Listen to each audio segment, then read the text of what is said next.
A very good afternoon, ladies and gentlemen. For those who don't know me, my name is Sven Botha. I'm a Masters of Arts candidate in the Department of Politics here at the University of Johannesburg. It gives me great pleasure to welcome a friend and colleague of mine, Dr. Jakkie Cilliers, for this afternoon's discussion. Dr. Cilliers is the co-founder and former director of the Institute for Security Studies in Pretoria, South Africa. At present, Dr. Cilliers heads the African Features and Innovations Program, as well as chairs the Board of Trustees, both at the ISS. Dr. Cilliers is widely published. Included in his assortment of publications are a variety of policy briefs, academic articles, and other relevant reports. In 2017, Dr. Cilliers published a bestseller, Fate of the Nation, 3 Scenarios for South Africa's Future. And today we are discussing his latest publication, Africa First, Igniting a Growth Revolution. With that, Dr. Cilliers, I yield the floor to you.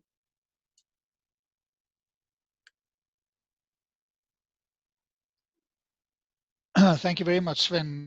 Just nod if you can hear me, just to make sure that, excellent.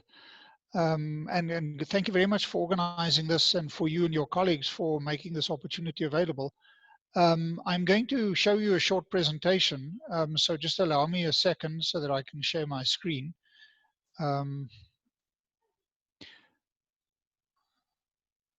So hopefully you can see the front cover of the book, that basically Africa First, Igniting a Growth Revolution, which was published about 2 months ago. It's available on Amazon exclusive books and Take a Lot. But it's basically a book that looks at the long-term future of Africa. And I'm going to give you some highlights from the book. The first, maybe just to make the point that behind the book, there's a lot of modeling done. I use a forecasting platform known as the International Futures Forecasting Platform. That is hosted and developed at the Frederick S. Pardee Center for International Futures in Denver, where I spent some months unsuccessfully learning to ski, but let's leave that for the time being.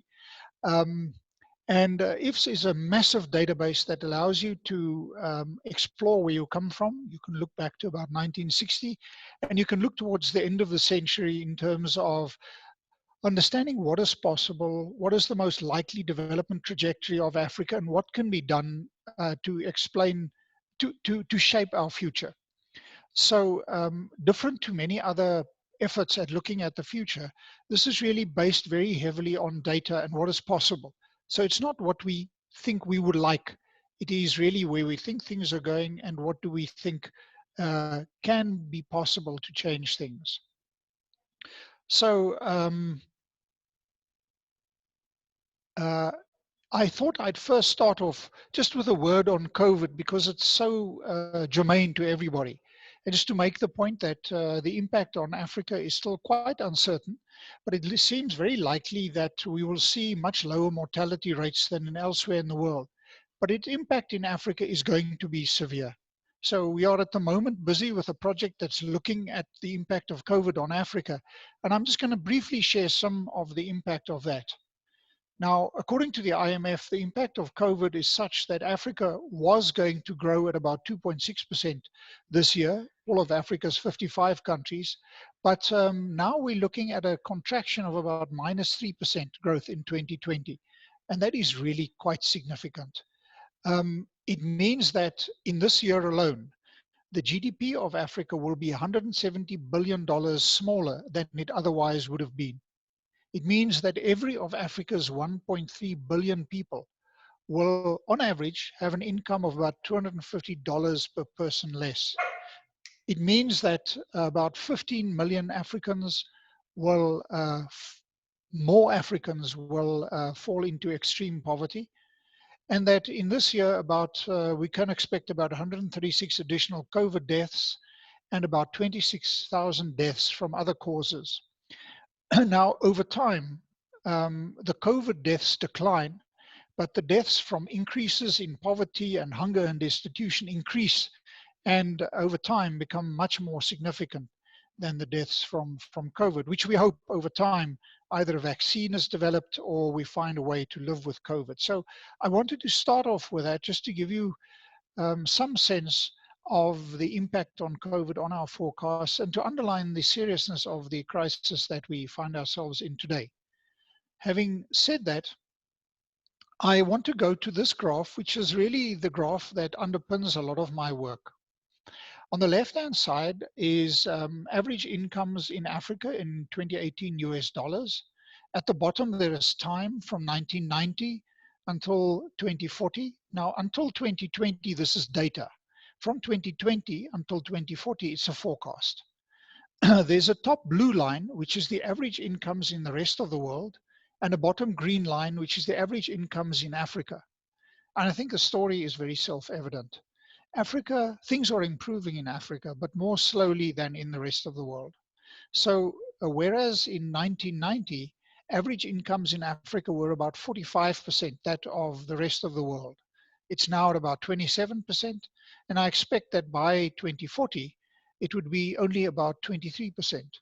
And this despite the fact that Africa grows at about 4.6% and the rest of the world grows at about 3%.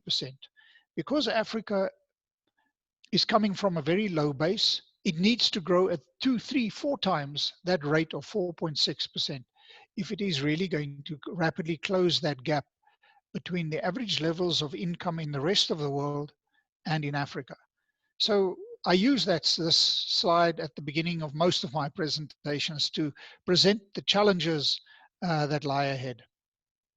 So Africa First really tries to respond to 3 questions. Where does Africa find itself today in relation to the rest of the world, and why? Why are things improving more slowly in Africa than in the rest of the world? So I spend quite a bit of time in the book looking at some of that history and explaining some of the drivers of that situation. And then I ask the question, where do we think Africa will be by 2040? We refer to this as a current path forecast or a base case forecast or a business as usual forecast. That's sort of where, if all things go more or less as we expect them to go, what is possible by 2040? What would it look like? And then, of course, what can be done to improve this trajectory and create a better tomorrow? So those are the 3 questions that lie behind the book. Now, one taste of that future is this graph. And this is a graph that shows the millions of people that live in extreme poverty and out till 2040 in Africa. Extreme poverty we define here as people living on an income of below $1.90 per person per day. On the left-hand side are millions of people. At the bottom is time from 2015 until 2040. And the bottom, the dark green bar at the bottom is the numbers of extremely poor Africans as we expect it to be out till 2040. And you can see that number does not decline. That number really increases slowly, and then from about 2035, it starts coming down marginally. But above that dark green bar is the rest of Africa's population. And you can see that Africa's population is increasing very rapidly. And therefore, and that is the black line at the top, the portion of Africans living in extreme poverty comes down slowly but surely from about, I think it's about 36% to about 25, 26%, which is the percentage on the right-hand side. So this is a picture of things improving for many Africans, but also it's a story, a quite depressing forecast. And it means that Africa will not achieve the Sustainable Development Goal 1, which is to eliminate extreme poverty. When we speak of extreme poverty in 2030, which is the goal to eliminate extreme poverty of the Sustainable Development Goals, poverty will largely be in Africa. It will be eliminated in the rest of the world, except for a few countries like Afghanistan. When you speak of poverty, you'll largely be speaking of sub-Saharan Africa because things are improving, but quite slowly in Africa. So to underline this current path forecast, I'm showing you again 4 pie charts. On the left-hand side is 2018 world population and world GDP.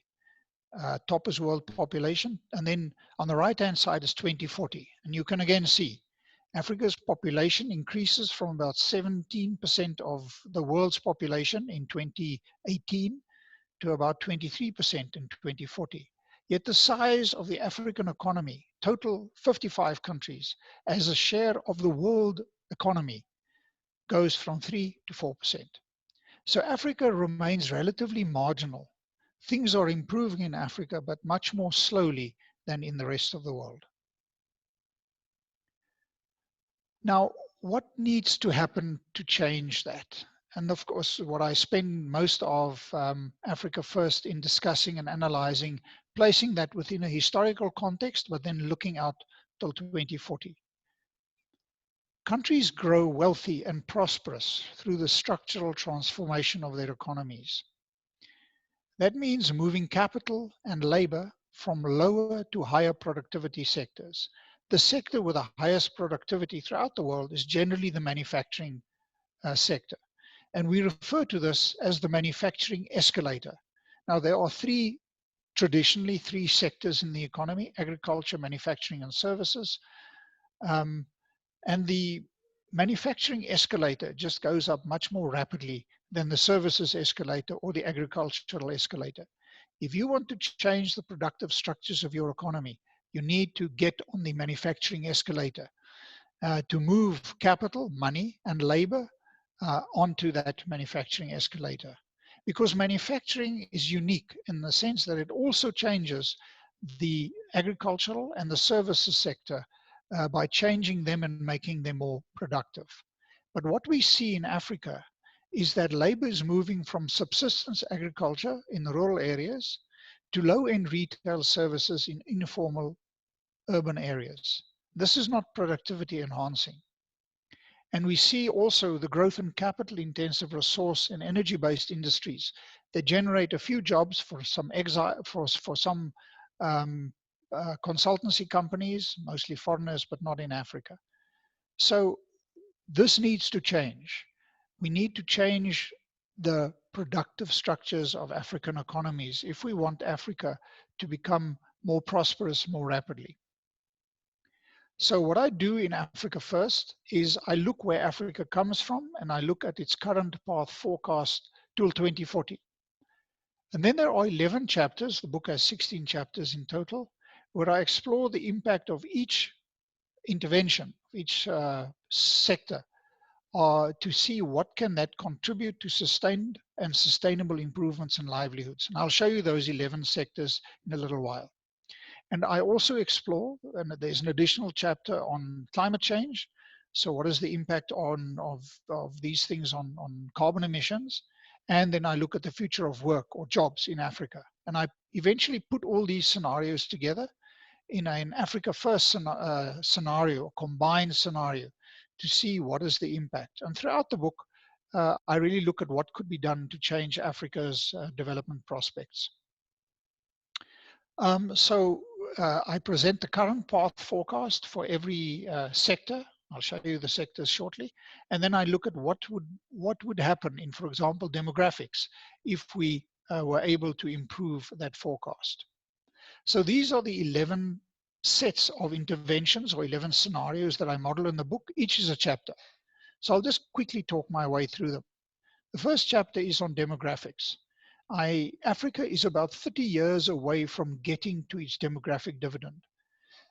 To put it in simple terms, Africa is the continent with the youngest population and the highest fertility rates. But we have so many children coming through our system that you cannot build schools fast enough. You cannot educate kids fast enough. And in actual fact, constantly you're running to catch up. What therefore needs to happen is I model the impact of speeding up Africa's demographic transition. That has a huge impact on changing the nature of the African economy. And then speeding up the demographic transition makes a contribution to growth. The second chapter deals with the provision of basic infrastructure. What do I mean by basic infrastructure? That is the provision of water, sanitation, and so on, which at the moment, of course, is highly in discussion and debate given the challenges of COVID. But most of Africa's cities have not developed um, through the provision of basic infrastructure. In actual fact, there's a number of books have been written about this. But what is the impact of really rolling out better water and sanitation in Africa? It improves health, it improves livelihoods, and therefore improves productivity. Third chapter deals with education. We all speak of education, and it's generally sort of like motherhood and apple pie. We know it's the global good, and we must improve both the quality and the quantity of education in Africa. But what really is the impact? What is possible? Education changes very slowly. And we can see that in South Africa, where government has been trying to improve the educational system for more than 2 decades. And the changes are really very, very small. The fourth chapter deals with the potential of an agricultural revolution in Africa. Africans love talking about the importance of agriculture, but Africans do very little about it. In actual fact, if Africa were to emulate the example of India or Brazil of a green revolution, unlocking jobs, particularly in smallhold farming, we can change the future of Africa. So what is the potential and the impact of an agricultural revolution? Then I look at two sets of scenarios, social grants and made in Africa. Now, South Africans, we have 18 million South Africans on social grants in South Africa. We know that social grants is a very effective way of alleviating deep-seated poverty and reducing inequality. And that is particularly important if Africa is to industrialize. And this is the Made in Africa chapter that I've written that looks at what is the impact if Africa embarks upon an industrialization pathway. There are certain African countries that are doing this. Ethiopia is a good example. But if you invest in industry, in manufacturing, very often inequality initially increases. So that's why social grants are important. And also, the reality simply is that Africa will struggle to create enough jobs to provide for its young people that are coming through the educational system. Then I have a chapter on leapfrogging. Leapfrogging, Africa has tremendous potential on leapfrogging, particularly in renewables. The provision of off-grid solutions, mini-grid and off-grid solutions for using renewables to electrify Africa can provide a huge benefit. In Kenya, we've done a number of country studies across Africa. We saw rural electrification rates faster than anywhere else in the world through the use of renewables and leapfrogging. Leapfrogging is not only about ICT and cell phones, it's about much, much more. Then there's a chapter on the implementation of the African Continental Free Trade Area. If Africa does not find a way of achieving regional trade integration, it will never grow rapidly enough. You know, the United States, the European Union, China, India, these all have large internal markets. Africa doesn't have a large internal market. We have to get trade integration, and that will play a huge role in accelerating the changes in Africa's productive structures. Then I look at, there's a chapter on the impact of more stability, greater peace, and on Africa. Africa is unstable because it's poor. Generally, if you just look at a map, rich countries are stable and poor countries are unstable. And so as countries develop, as their GDP per capita increases, countries generally become more stable. So we can't really say we are going to end violence and then develop. Actually, development and instability go sort of hand in hand. There's a chapter where I model the impact of greater peace and stability in Africa. Then I look at the impact of democratization and of good governance on the future of Africa. We all know that Africa has been particularly poorly served by its post-liberation leadership. But what would happen if Africa's leaders really commit to good governance? And what is the relationship between democracy and development? So I spend a chapter looking at the waves of democracy. In actual fact, I model the impact of a fourth wave of democracy in Africa and what is the impact of that.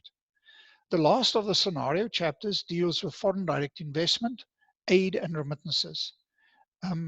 Aid will not develop Africa. Africans will develop Africa. But like other continents and other countries, we need to attract foreign direct investment. Foreign direct investment is the golden goose that can help us develop. That is what China does, and Vietnam, and South Korea, and Taiwan. All of these countries, they facilitate the location of multinationals because that brings a skills transfer, and you build your local value chains on the basis of that, and that's how you develop. So I model these 11 scenarios, and I look at what is the impact of each of these scenarios. And I know I'm speaking a lot of econometrics kind of stuff, but it's really a great effort's been made to write the book in an accessible manner. It's not a heavy theoretical book. And then I said there are two additional chapters. The one looks at the future of jobs or employment in Africa. How is the job market changing? Will Africa ever create enough jobs? And I look at the impact of these 11 scenarios on climate change, actually on carbon emissions. So that really is the heart of the book. And I've briefly talked my way through 11 of the 16 chapters. If you put all of that together, and if Africa manages to do all of that, this is the impact. It is exactly the same graph I showed you at the beginning, but except that what happens is, on average, Africa no longer grows at 4.6% for its 55 countries, but at 7%. Now, this may seem a small and a marginal difference, but over time, it has a huge impact, the impact of compound interest. And I think the other message that is important, there is no single bullet or magic solution to Africa's development problems. It is a combination of basic things that we have to invest in development that will eventually, over time, allow Africa to start closing the gap between itself and the average incomes in the rest of the world. This is a forecast that shows, firstly, the current path of Africa's size of the total African economy, if there is such a thing, in 2018, 2040, and 2063 on the current path forecast. So Africa in 2018 had a GDP of about $2.9 trillion. It should be about $7.2 trillion in 2040 and about $20 trillion by 2063. The combined impact of those 11 scenarios will see Africa's GDP increase to $11.1 trillion by 2040, or almost $50 trillion by 2063. So you see this dramatic acceleration that starts to happen. Of course, the world by 2040, never mind 2063, is a very different world. And the one thing that we can be sure of is that all my scenarios are wrong. Forecasting is not prediction. Forecasting is trying to understand how the future is evolving so that you can impact positively on that. So it is just a basis for a discussion. I think it's important to emphasize the extent to which the world will be different by 2040. China will certainly be the largest economy, unless, of course, China itself goes off the rails, where internal contradictions challenge the future of that country. No country has developed a competitive economic system without also developing a competitive political system. And China, of course, is resisting that. But China is not that important. Asia is going to become much more important because as regions integrate, regions are much more important. So when we want to ask, to whom does the future belong? Well, for the next 20, 30, 40 years, the future belongs to Asia. It's not that Europe or North America is less important, but Asia is just simply going to be growing much more rapidly. And regional integration, for example, through the Belt and Road Initiative, will play a big role in that. But Africa remains relatively marginal unless things change. We will have by 2040, as I showed you, 23% of the world's population, but we'll only be 4% of the economy. Politically, we will have 55 votes in the General Assembly, and we could have a big potential. But economically, unless things change, we remain quite marginal. Non-labor costs are becoming more important because capital and technology are, for the future, driving productivity. The fact that non-labor costs or the labor costs are less important is a big problem for Africa, because the biggest contribution we can make to economic growth is through labor. But labor is becoming less important. We really need to change our developmental pathway. But there are big opportunities. The whole world is going through a process where manufacturing is shifting. Countries are, there's this whole rise of nationalism and populism, where countries are breaking down global value chains and bringing their manufacturing closer to home and relocating manufacturing closer to the consumer. And we have a large growing consumer base. So knowledge flows are now very important. And because and ICT, information technology, allows countries to catch up much more rapidly than was the case before. We can leapfrog. Um, so globalization has been disruptive in rich countries, but it's actual fact empowering in emerging markets. So Europe and North American countries, they're threatened by what's happening with globalization. But for poor countries, globalization is a way of climbing up much more rapidly up the income curve. Eventually, in rich countries like in the United States, services drive growth, but that will only come much, much later in Africa.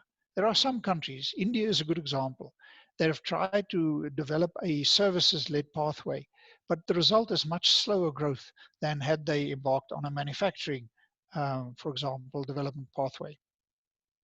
I'm often asked which of these 11 scenarios have the biggest bang for buck or have the most impact. So on the left-hand side are the 11 scenarios, and then it depends if you're a lower middle or an upper middle income country.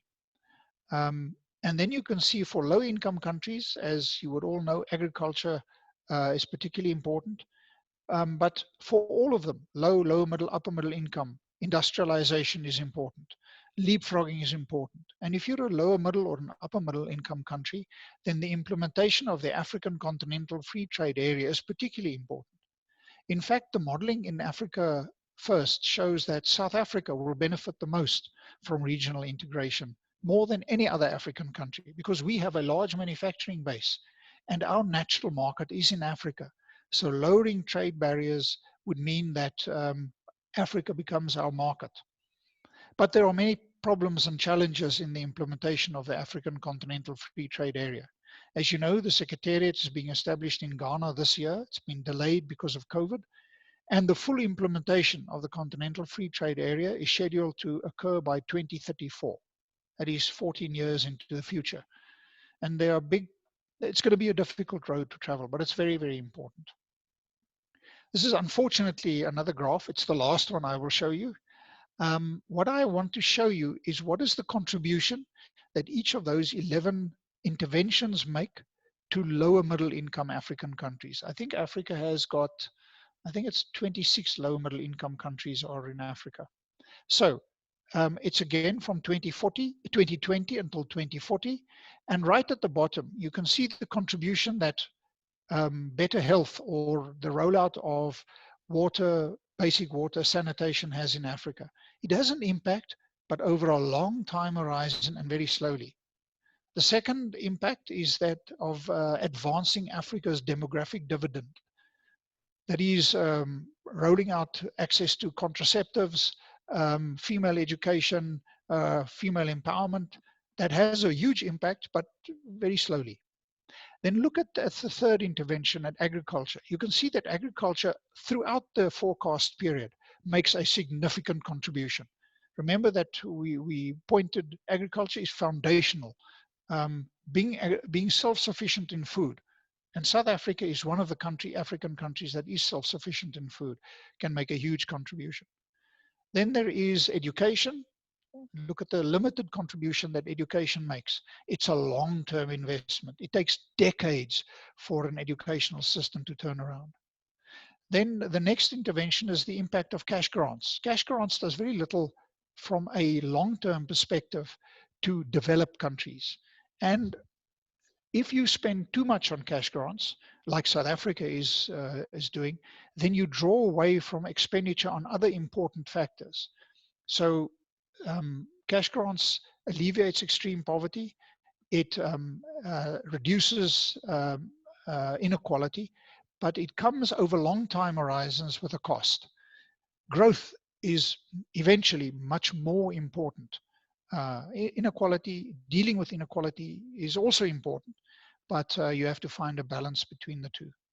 Then there is the impact of manufacturing, of leapfrogging, of the implementation of the African Continental Free Trade Area, silencing the guns, better governance, and then then there's foreign assistance, the black, and then the last one is what I refer to as the agglomeration effect, because all these good things have an additional bonus, and that additional, because better health means a more productive workforce, means you can go up the manufacturing curve or get better productivity in agriculture. So that's just a sort of a snapshot. There aren't that many graphs in the book, I should add, but just to show you what is the impact on Africa's growth of these various interventions and so on.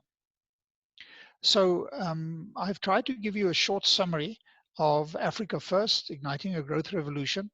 I have a website, which is my name, which is also a significant amount of additional work that we've done at the Institute for Security Studies. So I'm going to stop there, and then maybe we can enter into a bit of a discussion and a debate on some of these issues. So I'll stop my screen share now, and we can take it from there. All right, thank you very much, Dr. Cilliers, for that interesting and very thought-provoking analysis and overview of where we're headed. Ladies and gentlemen, I would like to now open up the floor for questions. So if you have a particular question that you would like to ask Dr. Cilliers, if you could perhaps raise your hand and unmute your mic, and then raise your question that way. Alternatively, the chat tool is open, but I would personally prefer if we would engage via the microphone. So I don't know if we have any takers for the first round of questions. There is a question in the chat function, Sven. Right, let me open that. Why is my chat not opening? From Okay. Job. Here we go. All right. Okay, thank you. May I speak? Yes, please. Yes, carry by all on. means. Okay, thank you for your insightful presentation, Dr. Cilliers. I've been following up your arguments for the past few years, and also I'm happy for your great enthusiasm for Africa's transformation in general. And my question is, let me give you a context. Like, now, we Africans are a latecomer for the development trajectory. Now, the confusion is whose development path fits the African development fate for in the foreseeable years. You see, now the dilemma is now the Westerns has already finished their development trajectory. At least they did their job for the past century, at least. For us, you see, we do have a weak private sector. Here, you do have some opponents of the private sector who doesn't want to have the active power of the state. You see, that's the Western bloc. When you see the Eastern bloc, or as we can call it, the East Asian tigers. Previously, it was coined as the BRICS: Brazil, Russia, India, and China. You see, now which option is relevant for the African context, in your opinion? Thank you. Thank you, Hope. I'll just respond directly. At one level, the development pathway of all successful countries is quite similar. Countries go through an agricultural revolution. They educate their people. They go through their demographic dividend.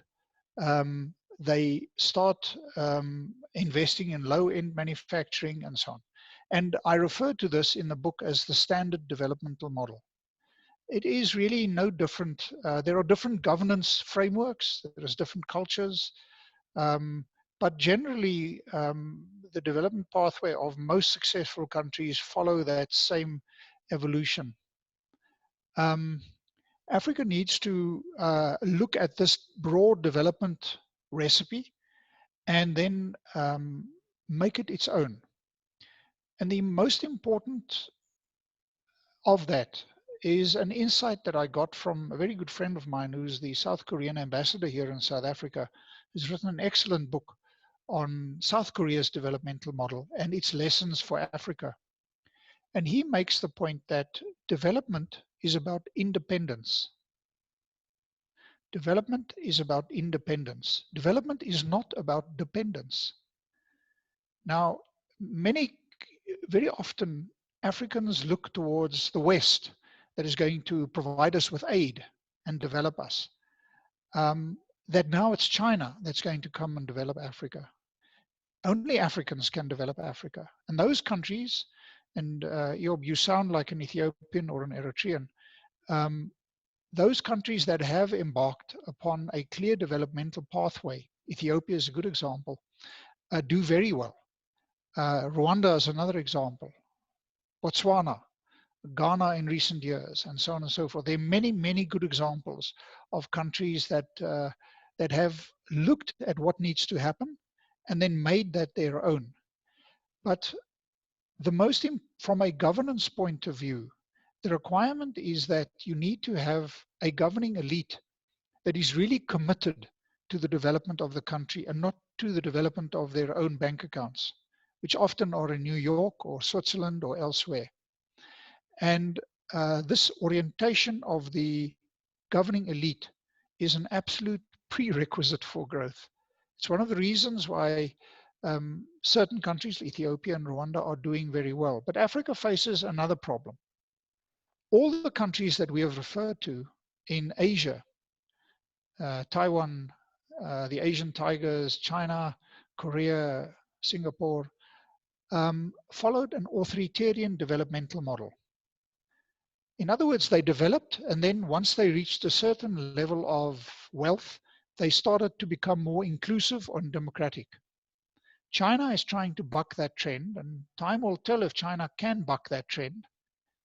But Africa is quite democratic by comparative standards. In actual fact, our measurements would indicate that Africa is more democratic than you would expect given its level of development. Generally, there are countries that are running into problems. Ethiopia is one of them. But Africa has to manage these two things in tandem with one another. It has to both develop and democratize, because Africans, and I'm generalizing, of course, Africans have experienced poor governance, dictatorships, military regimes for decades, and they believe in the power of democracy to improve their livelihoods and to control the excesses of their leadership. They do not. Unfortunately, we do not have a Chinese developmental governing elite. So this challenge of developing and democratizing at the same time is much more difficult than an authoritarian developmental model where you say we are going to do A, B, and C, and to hell with the consequences. This is how we are going to do that, because democracy requires a different institutional way of operating things. So I'm sorry, I'm giving a long answer to your question, but I'm in actual fact saying that we need to look at the lessons and apply them to Africa, and there are there's no secret to any of this. It is just that very often we don't have the coherence, the national coherence, really to drive our developmental policies. Yeah, I'll stop there. I can talk at length about this, but I won't bore all of you with all my musings. It's certainly not boring, Dr. Cilliers. Does anybody else have a question? Otherwise, I have one that I'd like to ask, but I will yield the floor to anybody who has a particular question before I exercise. Hi, Dr. Cilliers. Are you able to hear me? Yes, Yes. Mohammed, we can Hi. hear. Yes. Hi. I'm greetings from Singapore. Thank you so much for this wonderful presentation. I really learned a lot. I'm currently an undergraduate and I'm still studying, but I've been following African and the news that surrounds the region. So based on your presentation, I have two questions. I was looking at your 11 sets of interventions that you showed all of us earlier, and I think one of the set of intervention that caught me was when you talked about how silencing guns and engendering peace in the region is important. I was wondering if you could perhaps expound on that, and as well as perhaps tell us, to me at least, in concrete terms, how this could be possible in the next 20 years or so. And the second question is also related, which is earlier you mentioned about how there's been an endemic bad governance or perhaps poor governance in the region, and this is not something new, and this is not something that's been happening for merely a few years, but it's been happening for quite some time. So will you be able to tell us how in the next 20 years perhaps this problem of corruption itself or poor governance cannot be an impediment, but rather this can be reduced to engender further growth? Yeah, thank you.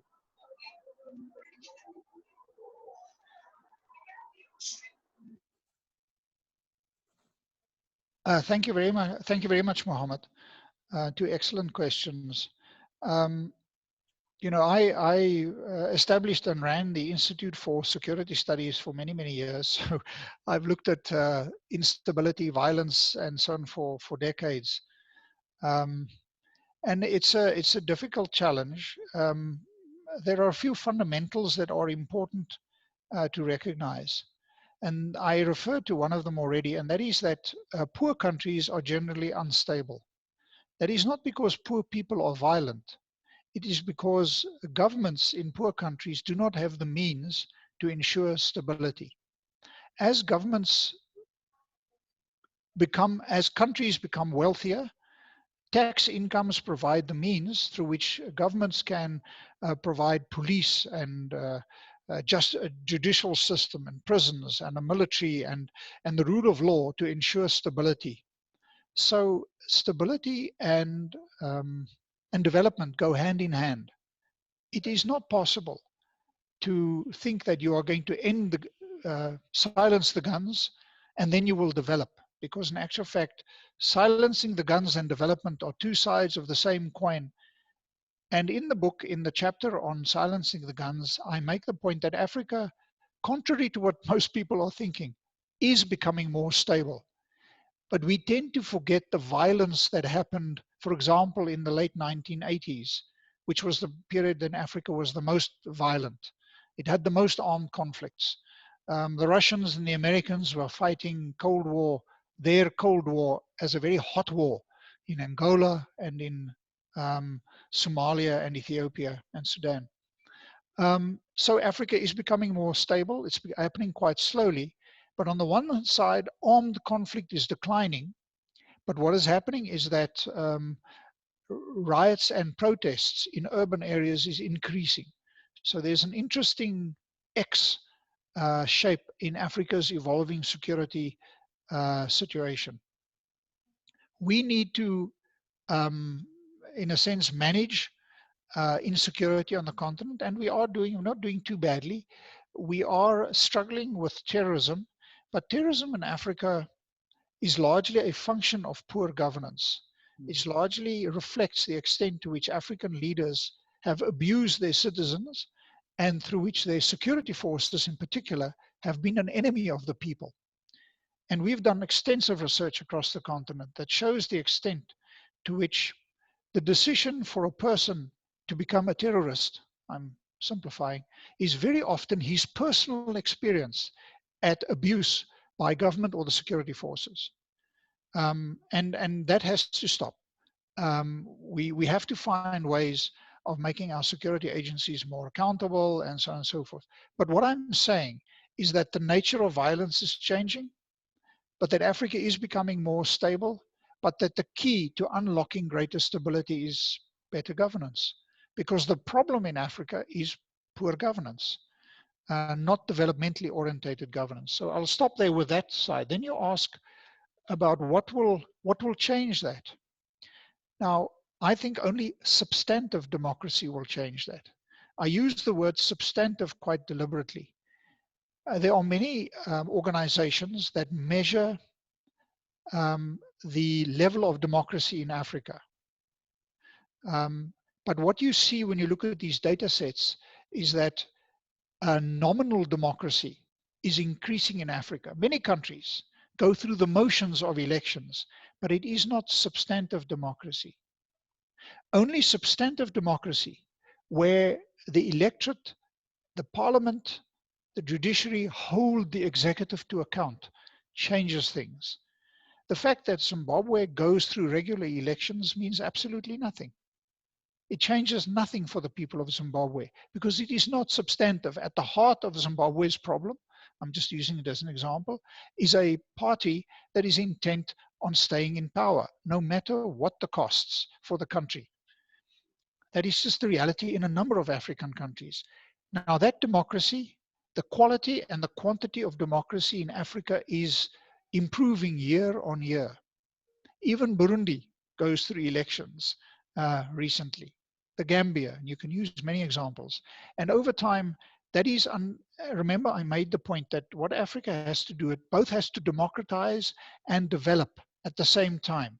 It does not have the luxury that many of the Asian countries and Europe and North America had, well, not North America, Europe had, of first developing and then becoming democratic. And this is a difficult challenge. So there is a lot that citizens can do. There's a lot that the international community can do to help improve the quality of governance in Africa. I'll stop there, I think.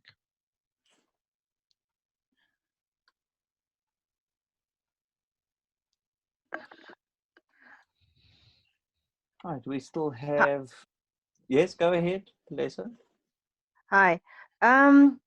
Prof. Jacobus, thank you very much for your presentation. I find it extremely insightful. I just have a question, or maybe a clarity-seeking question. You earlier on, I was reading an article by World Bank. I think there's a blog by the World Bank that was pointing out the fact that we have a much younger demography in Africa compared to the rest of the world. And I think, and that's what they're also saying, that perhaps that's also one of the reasons why COVID-19 hasn't had that much of a bigger impact on us, because we are a much younger population. And of course, us being younger, we are the future workforce of, of the continent. And I'm also in support of investments in manufacturing, leapfrog, and social grants. However, with regards to social grants, it is not necessarily sustainable in the long run. And at the same time, I think it's also encouraging a dependency mentality from the recipients, especially recipients that are younger than 30 years of age. Now, with regards to population control as well, mechanisms, somehow, I think the Department of Health is not, or maybe there's some other various government departments are not necessarily speaking to each other, especially the Department of Health with regards to population control, birth control. We've got more and more younger people now who are having babies at a much younger age than they did. And that obviously puts a burden on the government, the dependency mentality for grants, etc. Which that money, had it been now going to be freed, it could be utilized to subsidize manufacturing, which is exactly what we need to bring Africa up to speed in order to improve the the GDP growth and the rate and economies, etc. What do you think? Do you think perhaps that view is something that the government could perhaps consider, population growth? Because really, I'm just concerned and I'm worried that our young people are just getting more and more babies, and that attitude, that mentality is really gonna backfire on us later on. Yeah. But Palesa, are you South African? Yes, very much South Africa. Okay. I asked the question because the median age in Africa is just above 19 years of age. The median age in South Africa is just above 25 years of age. And the median age in Europe and North America is about 45, 46 years of age. So the first point you make about generally in Africa, the fact that Africa seems to have much lower fatality rates from COVID, I believe is strongly related to the fact that we have a much younger population. Older people like me are much more susceptible to COVID, and we die easier from it. Yeah, and I think that that's a big factor. There are also possibly other factors, but we don't know that. So you're absolutely right with that in that regard. And then I also agree with you with regard to the dependency that we are creating with social grants. Remember that when I discussed social grants, I made the point that, development is about independence. That is what the Chinese did, the Koreans did. They said that if you want to develop, the first thing you as a town or a community need to do is take charge of your own future, grow your own vegetables, pave your own, make your own roads, and so on and so forth. And this is what is the downside of social grants. South Africa has 18 million South Africans on social grants, and we are creating a dependence culture. And many other countries, not in Africa, but in the rest of the world, in India and so on, and in Korea, insist that if you want to get a social grant, you need to work, you need to do something. Because we are creating a problem in South Africa. And this goes back to a point that I mentioned also in my briefing, where I said that there is a palpable sense in Africa of that our development is somebody else's problem. It's not the West who's got to give us development aid, then it's the Chinese. No, our development is our responsibility. So development is about independence. It's about taking ownership of yourself. And social grants is a hugely powerful way of helping extremely poor people that are in dire circumstances to escape from hunger and destitution. But it is not a long-term solution. It is a band-aid that you're putting on a problem. The only thing that can solve that problem, let's take South Africa, to reduce inequality and extreme poverty in South Africa, it is only jobs in the formal sector that can change that. Not jobs in the informal sector, not handouts from government, but being employed in a formal sector, formal economy, where you get wage agreements every year and all of these kind of things. I started by talking about median age. I've done a lot of work on demographics, and if you look at my website, you'll find a paper that looks at Africa's demographics. And I must say, there's a whole chapter in Africa First that deals with getting to Africa's demographic dividend, because I show that Africa, we all say that Africa is young and the future belongs to us, but we are so young that our population growth is a drag on development. Remember the story that I told. If you have so many young kids coming through the system, you cannot build schools fast enough, provide them with water, sanitation, better health care, because there are just too many. What you should be doing is investing in those children that are in school to improve the quality and the quantity of their education. This does not mean that one is advocating for population control at all. It means one is advocating for female education in particular, for the provision of access to modern contraceptives, and to accept that population, the relationship between your dependent and your working age population has a big impact on growth rates. And therefore, the issue of getting more rapidly through Africa's demographic dividend is very important. And if Africa does not manage that, there are countries, I looked at Nigeria recently, Nigeria has, and Niger and a number of others have such a rapid rate of population growth that they have no chance really of improving the income per capita of their people. In any case, thanks very much for that question. Thank you. All right, we are nearing the end of our session, so I think we have, I'd like to say we have room for one more question if anybody would like to ask. Otherwise, I will close the session. Yes, Selo, you've got your hand up. Go for it. I'll unmute you. Thank you. You hear me, yes? Yes. Good. Thank you, Mr. Cilliers, Dr. Cilliers, for your very insightful contribution. More or less, always agree with you.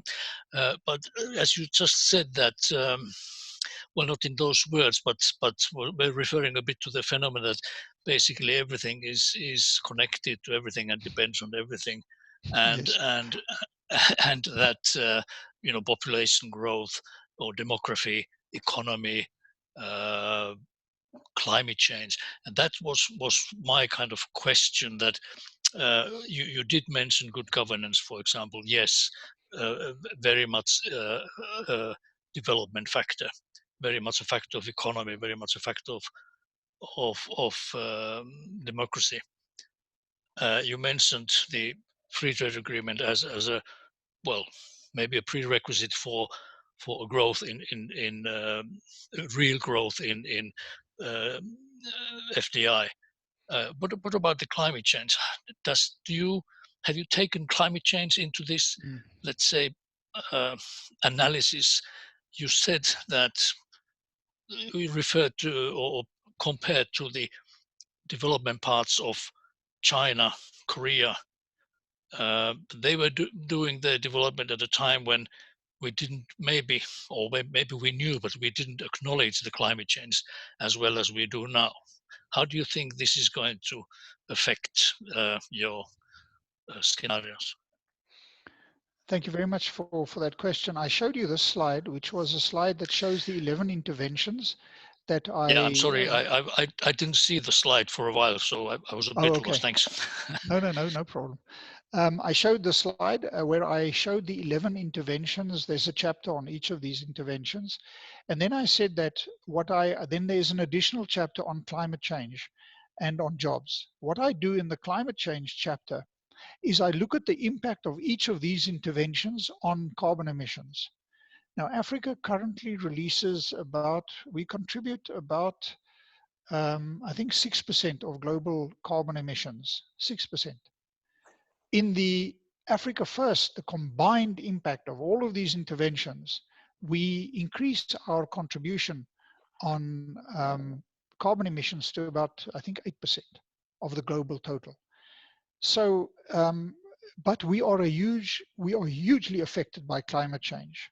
So in Africa First, I compare what the contribution of each of these scenarios are to carbon emissions. And of course, the scenario that contributes the most to carbon emissions is industrialization made in Africa. Although modern technology means that economic growth, is less carbon intensive than previously. And eventually in Africa First, in the concluding chapter, I then make some additional remarks about what is the impact of Africa's growth on climate change. Africa is going to be hugely affected by climate change, probably more so than any other country, any other region in the world. And the main factor is that in more developed regions, infrastructure and your level of development serves as a way to cope with the impact of climate change. We don't have infrastructure. People are destitute. They live in the rural areas. They depend on subsistence farming. So just to actually re-emphasize the importance of climate change, the fact that Africa, as a relatively small contributor to climate change, to emissions, is going to feel the impact of this tremendously over the decades that lie ahead. So Africa has to find ways of developing in a carbon neutral in an environment that limits the emissions, carbon emissions. But I think it's almost inevitable that Africa's carbon emissions will increase. I cannot see how it is possible, even with digitization, the fourth industrial revolution, all these wonderful things, that Africa can embark on a productive transition of its economy without increasing carbon emissions. And that places, we need to do that in a responsible way, but it increases the focus where it should be, that the main responsibility for reductions in carbon emissions lies with those that emit the most. The United States, China, Europe, these are the countries that developed at our cost. And that's where the major emissions reductions need to occur. Africa also needs to play its role, make no doubt. But, and we can do a lot. For example, if you look at the energy transition in Africa, it can go directly into renewables instead of going coal, oil, and gas. You can find a very different renewable trajectory across Africa.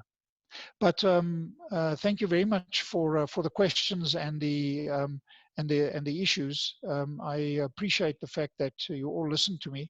I just wanted to put the book page up there, and Sven, thank you very much for making this possible. And again, say to those that want to look at the research, you can look at my website, which is just myname.org. Thank you very much, Dr. Cilliers, for taking out the time to join us this afternoon. Ladies and gentlemen, thank you very much for being here this afternoon. This brings us to the end of our session. Once again, I would like to thank Dr. Cilliers for his participation. I would also like to thank our colleagues at the UJ Library for collaborating with the Department of Politics and International Relations. We really appreciate what you do and what you've done and what you continue to do, and we look forward to future collaborations. Theo, I hand the floor back to you if you have any last-minute announcements. Okay.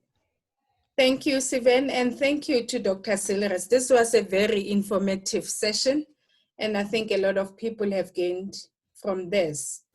I'd like to thank everybody also who took their time to come and listen to the conversation. We have more conversations happening in our platforms. Tomorrow we're focusing on human resources beyond 2020. So please join us for that discussion at 12 p.m. tomorrow. Thank you very much to everybody. Check our social media pages. Thank you. Thank you. Thank you very much.